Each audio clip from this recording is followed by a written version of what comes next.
ମାଛ ଖାଇଦେଲେ ଯେ ପାପ ହେଇଯିବ ସେ କଥା କେବେ ନୁହଁ। ମନର ପବିତ୍ରତା ହଉଛି ପ୍ରକୃତ ପାପ ଆଉ ପୁଣ୍ୟ। କାରଣ ପାପ ପୁଣ୍ୟ ଦୃଷ୍ଟିରୁ ଆପଣ କେମିତି ଦେଖୁଛନ୍ତି ଆମିଷ ଖାଇଲେ ପାପ କି? ନା ନା ପାପ ମାନେ ଆମିଷ ଖାଇଲେ ପାପ ଆକୁ କେବଳ ସନାତନ ଧର୍ମର କିଛି ସମ୍ପ୍ରଦାୟ କହିଛନ୍ତି। ଆପଣଙ୍କ ମତ କ'ଣ? ଆମିଷ ଖାଇଲେ ପାପ କି?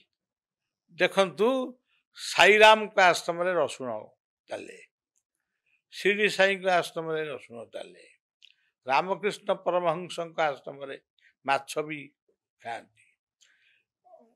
କୋଉଠି କେମିତି ଶୁଣିଛି ଅଲେଖ ବାବାଜୀଙ୍କ ପାଖରେ ବି ମାଛ ଖାଏ। ତେଣୁ ମାଛ ଖାଇଦେଲେ ଯେ ପାପ ହେଇଯିବ ସେ କଥା କେବେ ନୁହଁ। ମନର ପବିତ୍ରତା ହଉଛି ପ୍ରକୃତ ପାପ ଆଉ ପୁଣ୍ୟ। ଯୋଉମାନେ ଚିକେନ ଖାଆନ୍ତି ମଟନ ଖାଆନ୍ତି ନା ନା ସେ କଥା ସେଗୁଡାକ ଯୋଉମାନେ ଚିକେନକୁ ଏମିତି ମୋଡ଼ିବେ ଖାଇବେ ସେଗୁଡାକ ମତେ ପସନ୍ଦ ହୁଏନି। କାରଣ ତାର ବି ବଞ୍ଚିବାର ଅଧିକାର ଅଛି। ମାଛର ବି ବଞ୍ଚିବାର ଅଧିକାର ହଁ ଅଛି, ମାଛର ବି ମଟନ ଛେଳିର ବି ବଞ୍ଚିବାର ଅଧିକାର ଅଛି। ତେଣୁ ଯୋଉମାନଙ୍କର ବଞ୍ଚିବାର ଅଧିକାର ଅଛି ସେ ଅଧିକାରକୁ ମଣିଷ ଛଡେଇ ନଉଛି ମାନେ ପାପ କରୁଛି। ହଁ ସେଇଟା ପାପ ଆଉ ସେଇଟା ଗ୍ଲାନି। ପାପ ବୋଲେ ଗୋଟେ ଗ୍ଲାନି ଆଉ ନିଶ୍ଚିତ ଭାବରେ। କିନ୍ତୁ ଗୋଟେ ଆପଣ କହୁଥିଲେ ଆପଣଙ୍କ ଫିଲୋସଫି ହେଉଛି ବାସ୍ତବବାଦ।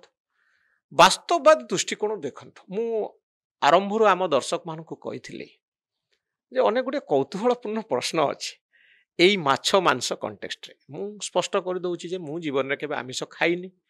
ମୋର ବଡି ବୋଧେ ଭଗବାନ ସେମିତି ତିଆରି କରିଛନ୍ତି ଯେ ମୁଁ କୌଣସି ପରିସ୍ଥିତିରେ ଆମିଷ ଖାଇପାରିବିନି। ଜନ୍ମରୁ ମୁଁ କେବେ ଖାଇନି। ତ ମୋର ପ୍ରଶ୍ନ ହେଉଛି ବାବା, ଗୋଟିଏ ଜଙ୍ଗଲ ଭିତରେ ଗୋଟିଏ ବାଘ ଆଉ ହରିଣ ରହୁଛନ୍ତି। ବାଘ ହରିଣକୁ ମାରିବା ପାଇଁ ଯାଉଛି, ହରିଣ ଚେଷ୍ଟା କରୁଛି ଖସିଯିବା ପାଇଁ। ମନେ କରନ୍ତୁ ଥାର୍ଡ ପାର୍ଟି ହିସାବରେ ଆପଣଙ୍କୁ ଦାୟିତ୍ୱ ଦିଆଗଲା, ଆପଣ ହରିଣକୁ ସେଭ୍ କରିବେ।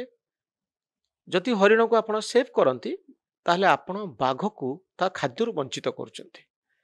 ତ ଆପଣଙ୍କ ପାଇଁ ଧର୍ମ କ'ଣ? ହରିଣକୁ ରକ୍ଷା କରିବା ନା ବାଘକୁ ପ୍ରିଭେଣ୍ଟ କରିବା? ଖାଦ୍ୟ ଖାଦକର ସମ୍ପର୍କ ଯୁଗ ଯୁଗ ଧରି ଅଛି, କିନ୍ତୁ ଏଠି ହିଂସା ଅଛି। ଜଣକର ଖାଦ୍ୟ ଜଣକର ଜୀବନ। କିନ୍ତୁ ହିଂସାଟା ହେଠି ବାଘ ପାଖରେ ଚାଲିବନି, ମଣିଷ ପାଖରେ ଚାଲିବ। ମଣିଷ ପାଖରେ କାହିଁ ଚାଲିବ, ବାଘ ପାଖରେ? ମଣିଷ ପାଖରେ ଗୋଟେ ସୁପର କନସିୟସନେସ ଯାହାକୁ ଦିବ୍ୟ ଜ୍ଞାନ ବୋଲି କୁହାଯାଉଛି। ବାଘ ପାଖରେ ନାହିଁ ବୋଲି ଆମେ କେମିତି? ବାଘ ପାଖରେ ଜ୍ଞାନ ଅଛି, ସେଇଟା ମଣିଷ କହୁଛି। ଜଜମେଣ୍ଟ ହଉଛି, ଜଜ କିଏ? ମଣିଷ। ମଣିଷ କହୁଛି ବାଘର ବୁଦ୍ଧି କମ, ମୋର ବୁଦ୍ଧି ଅଧିକା। ଏଇଟା ଆପଣଙ୍କ ଦୃଷ୍ଟିକୋଣରୁ ଆମେ ସମସ୍ତେ ମଣିଷ। ଖାଦ୍ୟ ଖାଦକ କ'ଣ ସେ ଖାଇବ? ବାଘ ଘାସ ଖାଇବ କି? ପ୍ରଶ୍ନ ହଉଛି ସେଇଆ। ତ ପଏଣ୍ଟ ହଉଛି ଯେ ଦୁନିଆରେ ଆପଣଙ୍କୁ ଯଦି କୁହାଯାଏ ଯେ ଆପଣ କ'ଣ କରିବେ, ବାଘକୁ ରକ୍ଷା କରିବେ ନା ହରିଣକୁ ରକ୍ଷା କରିବେ? ବାଘକୁ କହିବେ ତୁ ଖା ନା, ସେ ମରିଯିବ। ତାହେଲେ ଆପଣଙ୍କ ଧର୍ମ ବି ନଷ୍ଟ ହଉଛି। ଯଦି ସିଏ ସେଇଟା ତା ପାଇଁ ଖାଦ୍ୟ ଖାଦକ, ତାର ଅର୍ଥ ନୁହେଁ ମୋ ପାଇଁ ସେଇଟା ଖାଦ୍ୟ ଖାଦକ। ଗୋଟେ ରେସନାଲ ମ୍ୟାନର ଲକ୍ଷ୍ୟ କ'ଣ? ବାଘକୁ ଅଟକେଇବା ନା ହରିଣକୁ ସୁରକ୍ଷା ଦେବା? ଖାଲି ସେତିକି ବି ନୁହଁ, ମୂଷାକୁ ବିଲେଇ ଖାଇବ, ସାପ ବେଙ୍ଗ ଖାଇବ, ଇଏ ତ ଚିରାଚରିତ ଭାବରେ ଅଛି। ତେଣୁ ଏଠି ମଣିଷର ଧର୍ମ କ'ଣ କି? ତାହା ମାନେ ଆମେ ଆଲାଉ କରିବା ଯେ ବାଘ ଖାଉ? ଏଠି ମଣିଷର ଧର୍ମ ଜୀବେ ଦୟା ପରମ ଧର୍ମ। ମଣିଷ ଜୀବକୁ ଦୟା କରିବ। କିନ୍ତୁ ଆନିମଲ ୱାର୍ଲଡରେ ସାରା ପୃଥିବୀକୁ ଯଦି ଆପଣ ଗୋଟେ ପୃଥିବୀର ବାହାରର ଗୋଟେ ୟୁନିଟ୍ ହିସାବରେ ନିଅନ୍ତି, କିଏ କାହାକୁ ମାରୁଛି, କିଏ କାହାକୁ ହିଂସା କରୁଛି, କିଏ କାହାକୁ ଖାଉଛି, ଆ ଉପରେ କୌଣସି ଗୋଟିଏ ରେସନାଲ ଲ ନାହିଁ। ଏହା ସତ କି? କାରଣ ବାଘ ହରିଣକୁ ଖାଇପାରେ, ଏହା ପ୍ରକୃତିର ନିୟମ। ଏଠି ହିଂସା ହେଉଛି, ଆଉ ଏହି ହିଂସାକୁ ଆମେ ଗ୍ରହଣ କରୁଛୁ। ଆମେ ତାକୁ କହୁଛୁ ବାଘ ଖାଇବ ହରିଣକୁ, କାରଣ ବାଘକୁ ଆମେ ଘାସ ଖାଇବାକୁ ଦେଇପାରୁନି। ତେଣୁ ତାକୁ ବାଘକୁ ଯିଏ ତିଆରି କରିଛି ତାଙ୍କୁ ପ୍ରଶ୍ନ ପଚାରିବାର ଅଧିକାର କାହାର ନାହିଁ ଯେ ବାଘକୁ କାହିଁକି ଆପଣ ନିରାମିଷାଶୀ କଲେନି? ତଥାପି ଲଟା ବି ମଣିଷ ପାଖରେ ଅଛି। ତମେ ମୃଗ କୃଷ୍ଣସାର ମୃଗ ଖାଇବ, ଯଦି ଖାଇଲ ତାଙ୍କୁ ବି ମାରିବା ପାଇଁ ଲୋକ ଜନ୍ମ ହେଇ ଧମକ ଦେଲେଣି। ତେଣୁ କୋଉ ପଶୁ ପକ୍ଷୀ କି ତୁମେ ଜାତୀୟ ପଶୁମାନଙ୍କୁ ମାରିବ ତା ପାଇଁ ଲ ବି ଅଛି। କିନ୍ତୁ ଭାତ ଡାଲି ତରକାରୀ ମୁଁ ଖାଇବି, ମୋର ଶାନ୍ତିରେ ରହିବି, ସେ କଥାରେ କିଛି ନାହିଁ।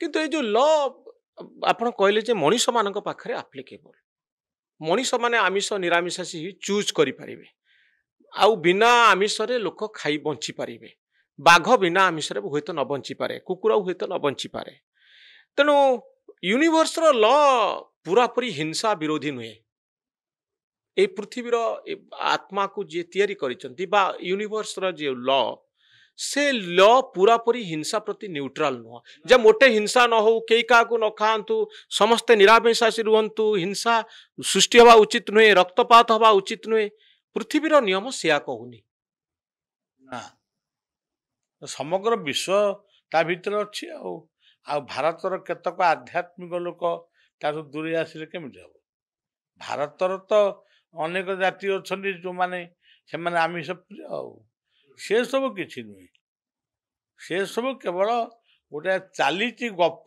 ଗୋଟେ ଗପ ଚାଲିଛି ଏ ଖାଇବା ଉଚିତ ନୁହେଁ ସେ ଖାଇବା ଉଚିତ ନୁହଁ ରସୁଣ ପିଆଜ ଇଏ ଗୋଟେ ଦିଟା ଜିନିଷ ହେଉଛି ଔଷଧ ମୋତେ ଜଣେ ସାଧୁ କହିଲେ ମୁଁ ରାଜସ୍ଥାନ ଯାଉଥିବା ବେଳେ ଆପଣ ପିଆଜ ରସୁଣ ଖାଆନ୍ତି ମୁଁ ପିଆଜ ରସୁଣ ଘୃଣା କରେ ନାହିଁ ଏବଂ ଖାଆନ୍ତି କି ନାହିଁ ମୋର ବାପା ମୋତେ ଶପଥ କରେଇଥିଲେ ତୁ ଯେତେବେଳେ ମିଳିବ ତୁ ଖାଇବୁ ତେଣୁ ମୁଁ ପିଆଜ ରସୁଣ ଖାଏ ପିଆଜ ରସୁଣକୁ ଆପଣ ଆମିଷ ବୋଲି ଭାବନ୍ତିନି ନା ନା ମୁଁ ଭାବେନି ପିଆଜ ରସୁଣ ଛତୁ ଯୋଉଟାକୁ ଆମିଷ ବୋଲି କହନ୍ତି ପିଆଜ ରସୁଣ ଛତୁ ଆଉ ଗୋଟେ କ'ଣ ମନେ ପଡ଼ୁନି ମୁଁ ଆକୁ ବିଶ୍ୱାସ କରେ